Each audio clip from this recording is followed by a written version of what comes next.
প্রিয় ছাত্রছাত্রীরা, আজ আমি যেটা পড়াবো সেটা হচ্ছে বার গ্রাফ আর বার ডায়াগ্রাম। এটা হচ্ছে ক্লাস 11 স্টুডেন্টদের জন্য। তাহলে প্রথমে আমাদের জানতে হবে বার গ্রাফ কি।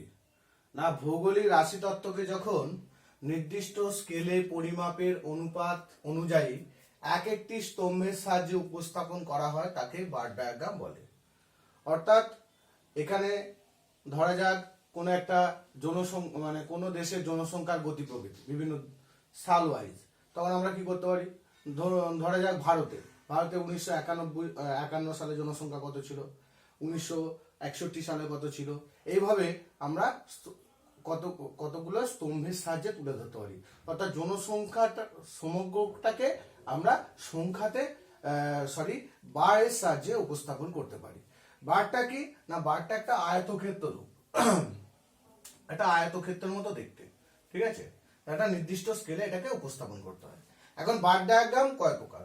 বার ডায়াগ্রামের শ্রেণীবিভাগ করলে বার ডায়াগ্রাম হচ্ছে 3 প্রকার। সরল বা সহজ স্তম্ভচিত্র, যেটাকে বলে সিম্পল বার ডায়াগ্রাম। দেখো আমরা এখানে একটা দেখিয়েছি, সাপোজ ধরা যাক একটা এখানে নিচে গুলো সাল দেওয়া আছে, হ্যাঁ, আর এখানে হচ্ছে কি দেওয়া আছে না উপাদান। ধরা যাক জনসংখ্যা, হ্যাঁ, 10 কোটি, 20 কোটি, 30 কোটি। ধরে নিচ্ছি 1951 সালে জনসংখ্যা ছিল 27 কোটির মতো।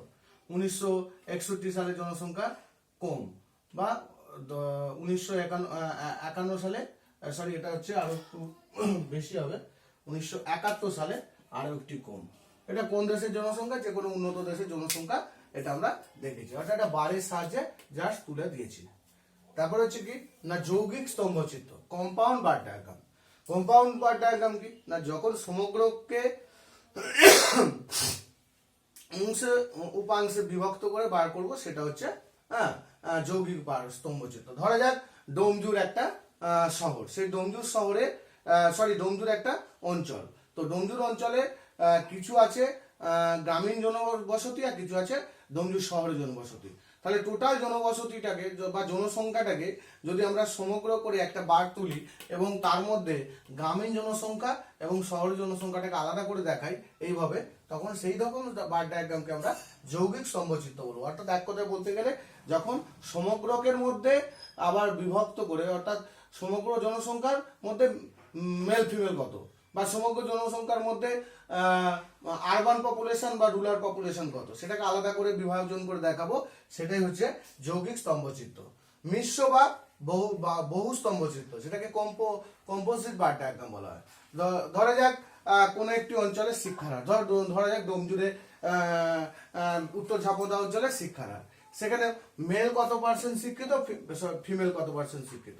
আবার ধরা যাক বন্ধার বাগবাড়া, সেখানে মেল কত পার্সেন্ট, ফিমেল কত পার্সেন্ট। অর্থাৎ পাশাপাশি মেল এবং ফিমেলটাকে যখন আমরা স্তম্ভের সাহায্যে তুলে ধরছি, সেটাকে মিশ্র বা বহু বা কম্পোজিট বার ডায়াগ্রাম বলা হয়। এখন আমরা একটা প্রথম সিম্পল বার ডায়াগ্রাম বা সহজ বা সরল স্তম্ভচিত্র কাকে বলে জানবো, এবং সেটা কিভাবে ক্যালকুলেট করে ড্রয়িং করতে হবে আমরা জানবো। যখন যে কোনো একটি চলকের বা উপাদানের সমগ্র মানকে স্তম্ভের সাহায্যে তুলে ধরা হয়, হ্যাঁ, তখন সেটাকে বলবো সহজ বা সরল স্তম্ভচিত্র। এখানে দেখা যাচ্ছে একটা এক্সাম্পল দেওয়া আছে, কি দেওয়া আছে না 1931 সাল থেকে 2011 সাল পর্যন্ত ভারতের জনসংখ্যা বৃদ্ধির গতি প্রকৃতি কোটিতে। তাহলে এখানে ডেটাটা দেওয়া আছে, দেখো ইয়ার 1930, 1941, 51, 61, 71, 81, 91, 2001, 2011 জনসংখ্যা কোটিতে, সেগুলো দেওয়া আছে কোটিতে। এবারে আমাকে এটা আমাদের ডাটাটা পরীক্ষাতে দেওয়া থাকতে পারে, তো আমাকে এবারে একটা সমাধান টেবিল করবো। তাহলে এই ডাটাটা সাপোজ দেওয়া আছে পরীক্ষাতে, এখানে আমি এই টেবিলটাকে আবার পুনরায় এরকম 3টে ভাগে ভাগ করে নতুন করে, তাহলে এটা পাচ্ছি আমাদের ডেটাতে দেওয়া ছিল, সেটা আমি ডিরেক্ট করে দিয়েছি। এখানে আমি আলাদা করে ডেটাটাকে রাখিনি, তো এটা ডেটাটা দেওয়া আছে। তারপরে কি হবে না, এই ডেটাটা ধরে বার তৈরি করতে গেলে আমাকে একটা স্কেল ধরতে হবে। এখন দেখা যাচ্ছে সর্বোচ্চ পপুলেশন কত, 121 কোটি। তাহলে আমি মোটামুটি যদি 1 সেমি সমান 10 কোটি পপুলেশন ধরি, তাহলে আমাদের 12 সেন্টিমিটারের মতো আসছে। তাহলে দেখতে খারাপ লাগবে না। তাহলে আমি লিখবো জনসংখ্যা 1 সেমিতে 10 কোটি, তাহলে 2.790, 3.187, 3.611, 4.392, 5.482, 6.833, 8.434, 10.270, 12.101। আশা করি এটা বোঝাতে পেরেছি। এবারে আমরা যেটা চলে যাবো কি না, এর ড্রয়িংটা কিভাবে করব। তাহলে আমরা এখানে একটা ক্যালকুলেট সমাধান বলে লিখে দেখাতে পারি।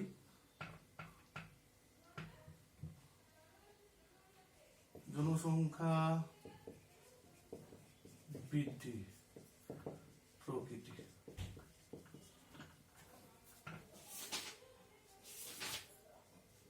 বা সরি স্তম্ভের উচ্চতা করে দিই, এটা স্তম্ভের উচ্চতা,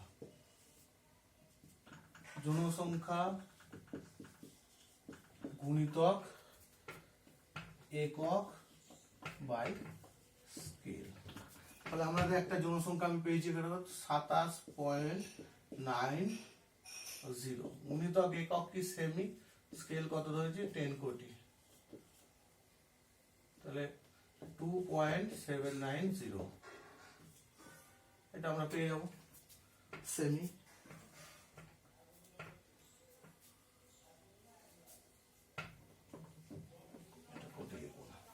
বুঝতে পেরেছি? এভাবে আমরা একটা ক্যালকুলেশন করে দেখিয়ে দেবো। এবার আমরা ড্রয়িংটা কিভাবে করব সেটা একটু দেখাবো।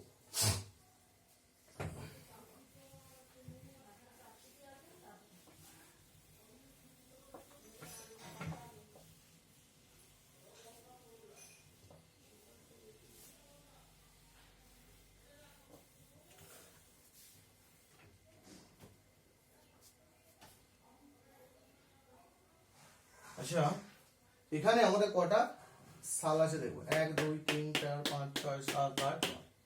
তাহলে এদিকে আমরা গ্রাফ পেপারে করতে পারো বা তোমরা এমনি পেন স্কেল দিয়ে খাতাতে করতে পারো। এরকম 9 সেন্টিমিটার নিয়ে নেবো।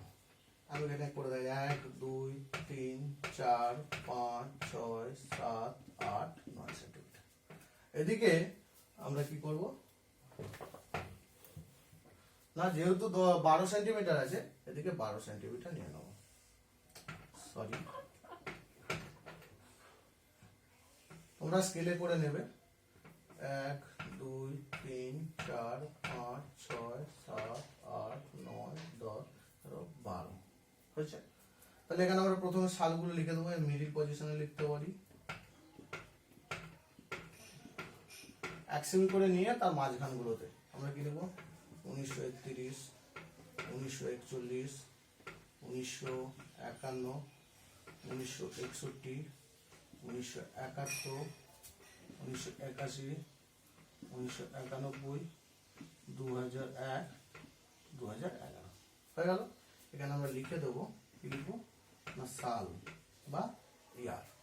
এবারে আমরা কি করব না, সরি আমি এটা আরেকটু বড় নিতে হবে। আমরা এখন ইয়ারগুলো লিখবো না, এটা আমরা একটু মুছে অন্যভাবে করার চেষ্টা করবো। এটা কিরকম না, এখন ইয়ারটা লিখবো না, ঠিক আছে। প্রথমে 0.5 ছাড় দেবো, দিয়ে 1 সেন্টিমিটার নেবো। তাহলে এদিকে 0 10 20 30 40 50 60 70 80 90 100 110 120 হয়েছে।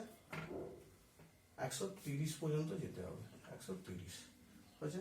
তাহলে প্রথমে আমাদের 0.5 ছাড় দিয়ে 2.79, তাহলে 79 2.79 এরকম নিয়েছি।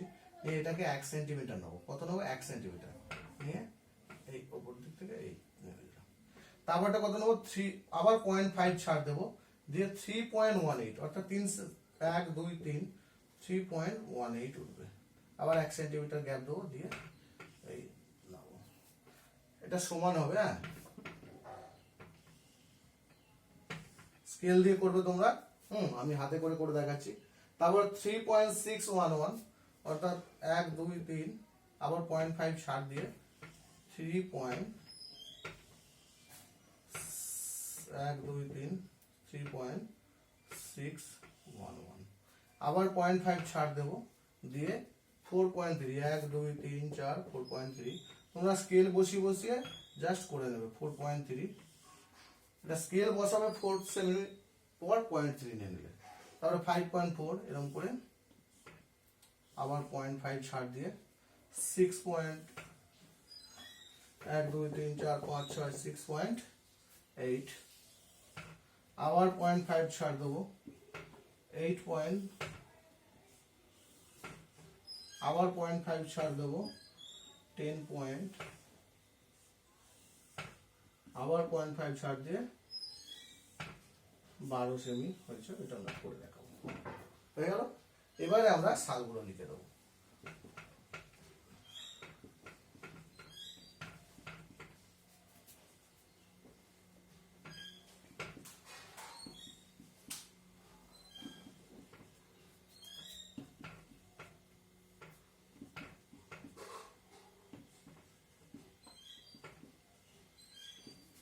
একটা তাহলে হয়ে গেল জনসংখ্যা,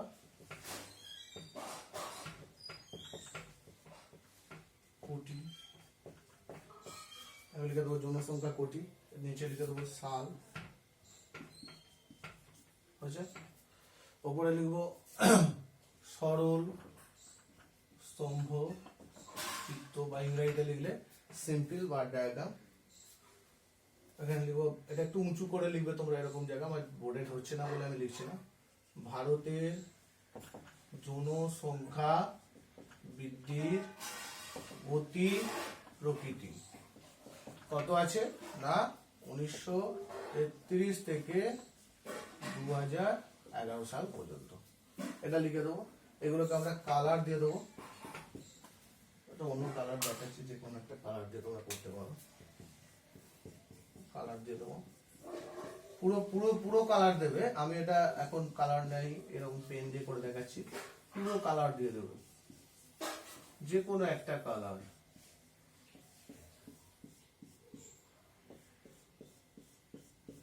যে কোনো একটা কালার তোমরা দিয়ে দেবে। এবারে নিচে একটা স্কেল লিখতে হয়, জায়গা নেই, তবু এই ডেটাটা থেকেই আমরা লিখে দেখাচ্ছি, নিচেটা করে মুছে দিচ্ছি। তাহলে কি লিখবো, উলম্ব স্কেল 1 সেমি জন্য 10 কোটি জনসংখ্যা, ঠিক আছে। আনুভূমিক স্কেল 1 সেমির জন্য 10 বছর, হয়েছে। এবার আমরা কি করবো, এখানে একটা ইন্ডেক্স করে দেবো।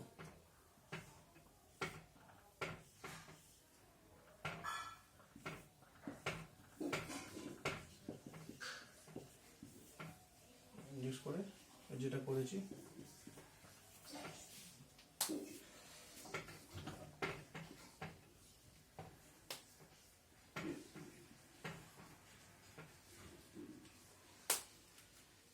ভারতের জনসংখ্যা